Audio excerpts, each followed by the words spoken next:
सर्व लहान मुलांनी शांतता राखा। यानंतर प्रतिमेचे पूजन होत आहे। क्रांतिगुरु देशपिता लवजी वस्त्र साळवे पुतळा समितीचे अध्यक्ष, उपाध्यक्ष, सचिव, ग्रामपंचायतचे सदस्य हे सर्वजण देशपिता क्रांतिगुरु लवजी वस्त्र साळवे यांच्या पुतळ्याचे पूजन करत आहेत। बोधिसत्व परमपूज्य डॉक्टर बाबासाहेब आंबेडकर यांच्या प्रतिमेचं पूजन होत आहे। ज्यांनी संविधान दिलं, जगण्याचा, वागण्याचा, बोलण्याचा, मतदानाचा अधिकार दिला, असे परमपूज्य बोधिसत्व डॉक्टर बाबासाहेब आंबेडकर यांची जयंती मोठ्या थाटामाटामध्ये या नगरीमध्ये संपन्न होत आहे। किशोर मानमोठे, जनक मानमोठे, गजानन बछिरे, सरगम ढोके, विशाल खिल्लारे यांना विनंती आहे की आपण सर्वजण प्रतिमेचं पूजन करायचं। तसेच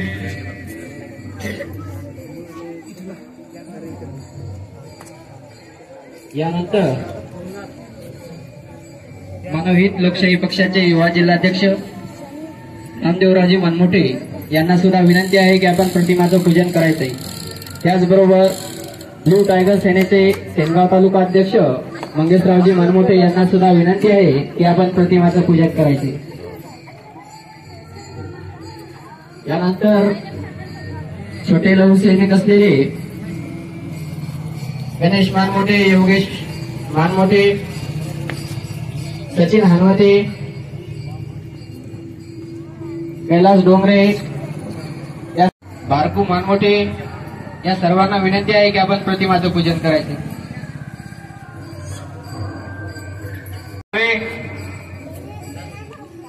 पुतळ्याचं प्रतिमेचं पूजन करायचं। तसेच भारतीय घटनेचे शिल्पकार परमपूज्य भारतरत्न डॉक्टर बाबासाहेब भीमराव आंबेडकर यांच्या सुद्धा प्रतिमेचं पूजन करायचं आहे।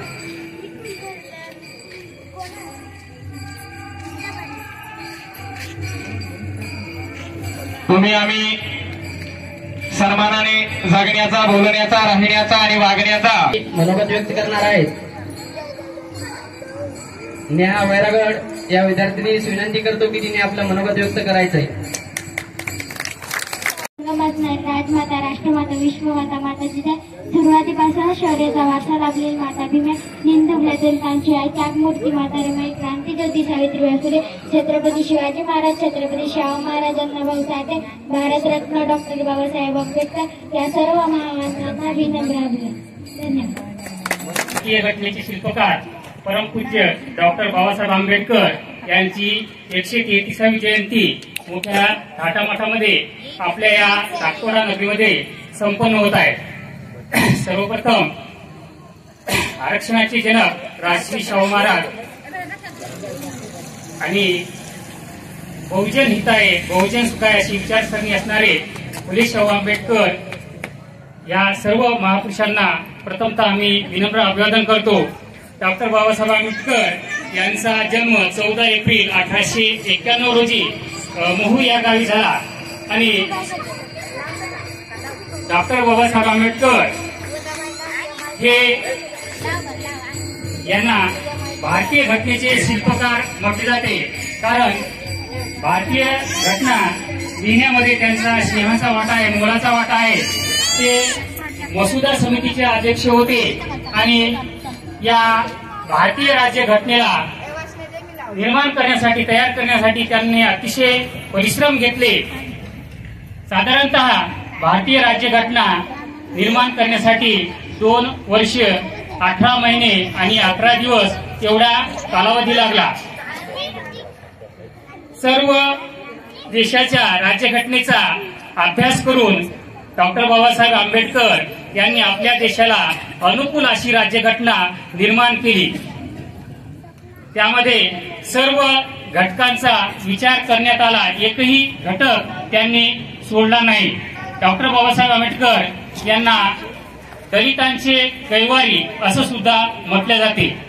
या दलितांचा विकास व्हावा, उद्धार व्हावा, आर्थिक विषमता नष्ट व्हावी म्हणून आरक्षणाचा मुद्दा त्यांनी गोरगरिबासाठी या घटनेमध्ये नमूद केला आणि त्याचा उपयोग सर्व दलित बांधवांना आजतागायत होत आहे.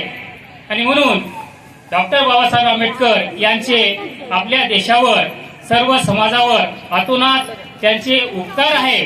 जेवढं त्यांच्याविषयी बोलावं, जेवढं त्यांचं कौतुक करावं किंवा त्यांचा महिमा गावा, हा तो आपल्याला शब्द त्या अपुरे पडतात किंवा तुटपुजे पडतात.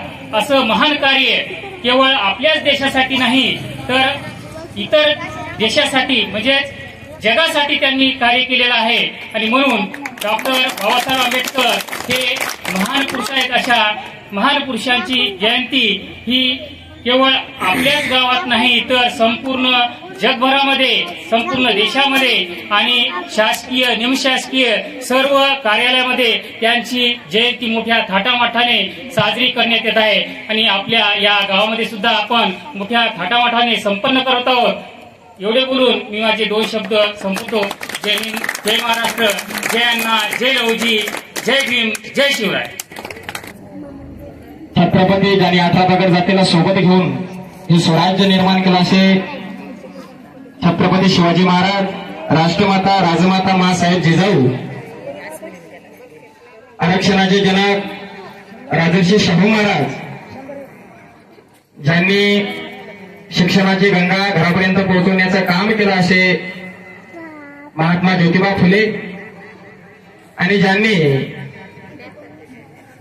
जी शाळा उभी केली आणि ज्ञानज्योती सावित्रीबाई फुले यांना संरक्षणाचे धडे दिले असे देशपिता क्रांतिगुरुजी लवजी वस्ताद साळवे,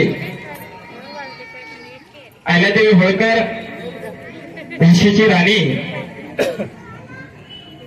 मुक्तामाई, आणि ही पृथ्वी शेषाच्या मस्तकावर तरली नसून ती कामगारांच्या, दलितांच्या तळहातावर तरलेली आहे असा विज्ञानवादी संदेश देणारे साहित्य सम्राट, साहित्यरत्न डॉक्टर बाबासाहेब अण्णाभाऊ साठे, आणि आज भारतातच नव्हे तर जगामध्ये ज्यांची जयंती मोठ्या उत्सवामध्ये साजरी केली जात आहेत असे भारतरत्न परमपूज्य डॉक्टर बाबासाहेब भीमराव आंबेडकर.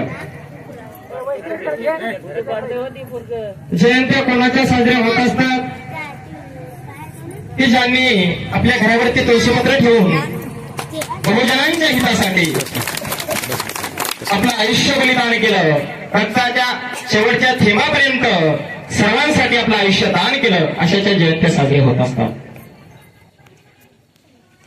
आणि डॉक्टर बाबासाहेब आंबेडकरांच्या विचारावरती परिवर्तनाची कास कशी धरा म्हटले ते थोडक्यात सांगणार आहे. शिका, संघटित व्हा आणि संघर्ष करा असा मूलमंत्र ज्यांनी दिला असे परमपूज्य डॉक्टर बाबासाहेब आंबेडकर यांचा जन्म महू गावामध्ये आणि मध्य प्रदेशमध्ये असा झाला. त्यांचा 14 एप्रिल 1891 रोजी जन्म झाला. आणि जन्म झाल्याच्या नंतर हे सुभेदाराचं मूल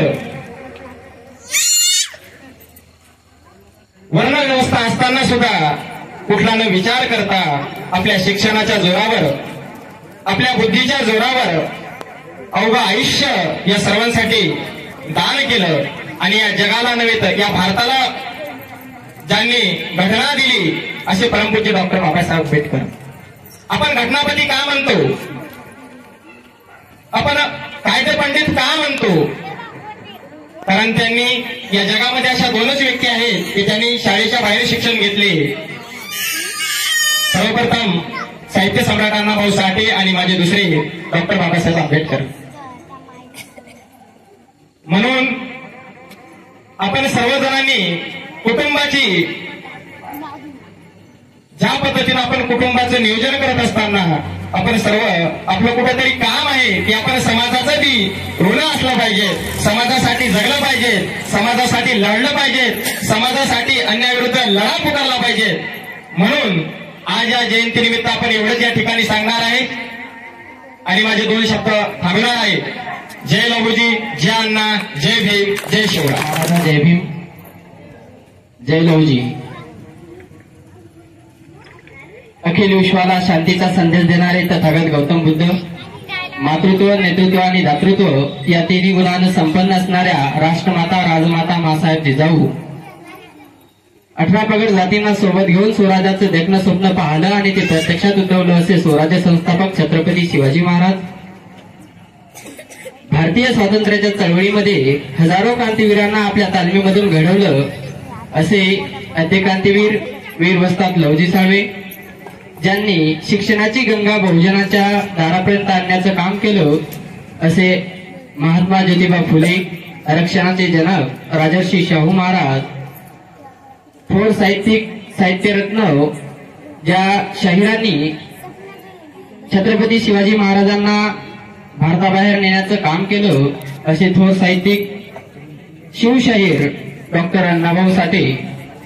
या सर्व महामानवांना प्रथमतः विनम्र अभिवादन व आज ज्यांच्या 133व्या जयंतीनिमित्त आपण जमलो आहोत असे थोर युगपुरुष, भारतीय घटनेचे शिल्पकार, बोधिसत्व परमपूज्य भीमराव रामजी आंबेडकर यांच्या स्मृतीत सुद्धा मानाचा मुजरा, त्रिवार वंदन.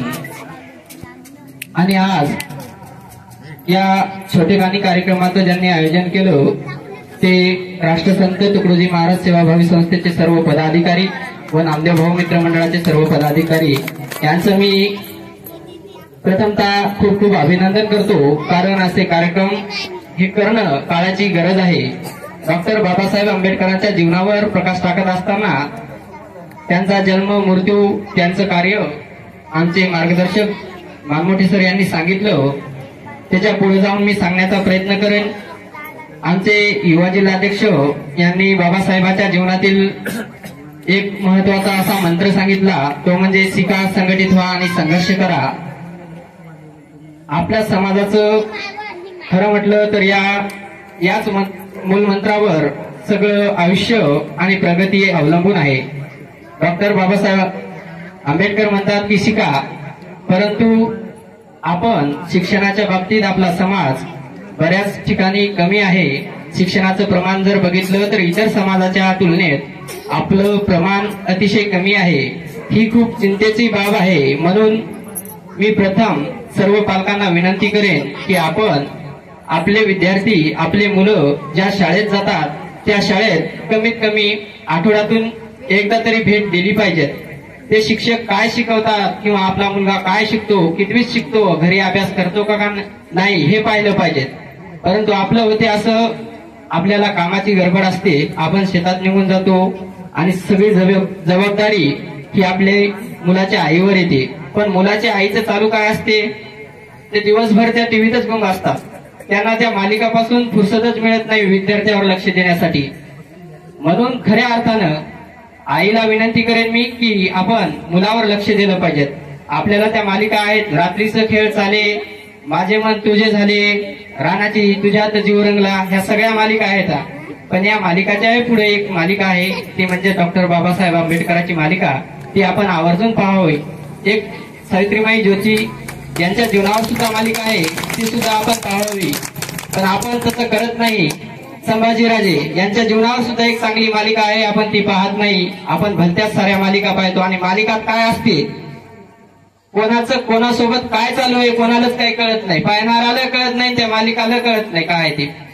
प्रत्येकाच्या घरी भांडणं, सासूचे सोनाचे भांडणं त्या मालिकेत, सगळा गोंधळ, आणि बाया सगळ्या आपल्या घरी तेच करायला जातात.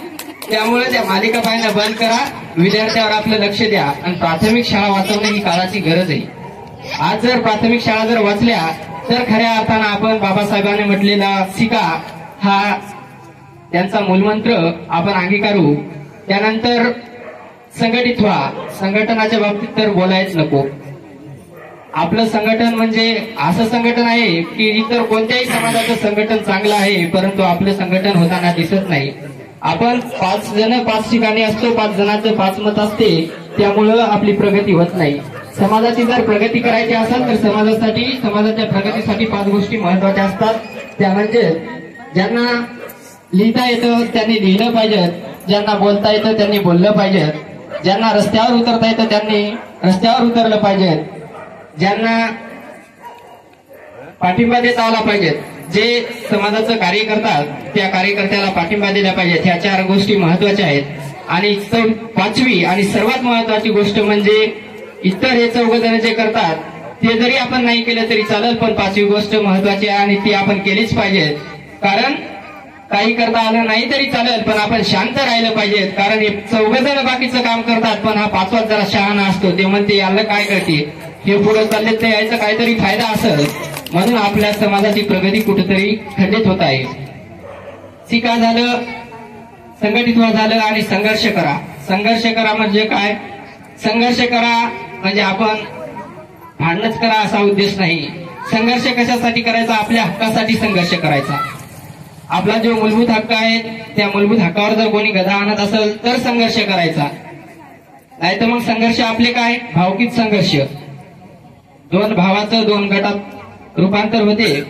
अवघे काही ठिकाणी आपल्या गावात नाही परिस्थिती, पण काही आपल्या समाजाची प्रगती अशी आहे परिस्थिती की गावामध्ये फक्त 10 घरं असतात. त्या 10 घरात 4 जणांचं 4 जणांचं एकूण एका सोबत पटतच नाही. मग ते लग्न असो, मयत असो, काही असो. त्यामुळं जर खऱ्या अर्थानं जर डॉक्टर बाबासाहेब आंबेडकरांची जयंती किंवा त्यांना अभिवादन करायचं असेल तर हा 3 गोष्टीचा आपण गांभीर्याने विचार करणे काळाची गरज आहे. तरच आपली प्रगती होऊ शकते. नसता आपण आजही गुलामीच्या वाटेकडे वाटचाल करत आहोत असं आपण ठरवलं किंवा असं म्हटलं तरी वागवं ठरणार नाही. बराच वेळ झालेला आहे, बोलण्यासारखं भरपूर आहे, पण मी जास्त बोलणार नाही. शेवटचा एक महिलाविषयी बाबासाहेबांचा दृष्टिकोन सांगतो आणि थांबतो. डॉक्टर बाबासाहेब आंबेडकरांनी भारतीय घटना लिहिताना जवळपास इतर सर्वच देशाच्या राज्यघटनेचा अभ्यास केला आणि त्या राज्यघटनेमधून जे काही चांगलं असेल ते घेतलं आणि जे वाईट असेल ते सोडून दिलं. या सर्वांमध्ये महिलांच्या विषयी जे दृष्टिकोन आहे त्यांचा अतिशय महत्वाचा आहे. डॉक्टर बाबासाहेब आंबेडकरांनी महिलांना विशेष असं सूट किंवा त्यांना अधिकार दिलेले आहेत. त्यामध्ये संपत्तीचा अधिकार असेल, महिला जर सुट्टीवर असेल तर त्या महिलेला 8 तास कामावर ठेवता येतं, जास्त वेळ ठेवता येत नाही. तिसरी गोष्ट, महिला जर प्रसूती रजा असते, जे गरोदरपणात रजा भेटते तिची फुल पगारी रजा असते, ती रजा सुद्धा डॉक्टर बाबासाहेब आंबेडकरांमुळे झालेली आहे. आणि सर्वात महत्वाचं म्हणजे समाज हितासाठी जर म्हटलं, आज आपण घेतो तो श्वास आणि खातो तो घास, या सर्वांचं श्रेय जर जात असेल तर ते डॉक्टर बाबासाहेब आंबेडकर यांना जातं. म्हणून आपण आपल्या महामानवाचा जर खऱ्या अर्थानं अंगीकार करायचा असेल तर आपण काय केलं पाहिजे? आपण प्रत्येक महापुरुषाचे फोटो आपल्या घरामध्ये लावले पाहिजेत, जेणेकरून त्या फोटोकडे पाहून जर घरात जर डॉक्टर बाबासाहेब आंबेडकर, फुले शाहू, शिवाजी महाराज, अण्णाभाऊ यांचे जर फोटो असले आणि घरात जर कोणी परका पाहुणा आला किंवा कोणी इतरही समाजाचा माणूस आला तर त्या माणसाचा पाहण्याचा दृष्टिकोन तर वेगळा होतो. कारण ते फोटो त्या माणसाचं रक्षण करणारे फोटो असतात, ते महापुरुष असतात. कारण त्याला माहीत असते हा मानव, हा माणूस हे घरानं म्हणजेच महापुरुषाच्या जीवनावर चालणार असतं. जास्त काही बोलणार नाही, एवढंच बोलतो आणि मी माझे 2 शब्द संपवतो. पुन्हा एकदा राष्ट्रसंत तुकडोजी महाराज सेवाभावी संस्था व नामदेव भाऊ मित्रमंडळाचे आभार मानतो.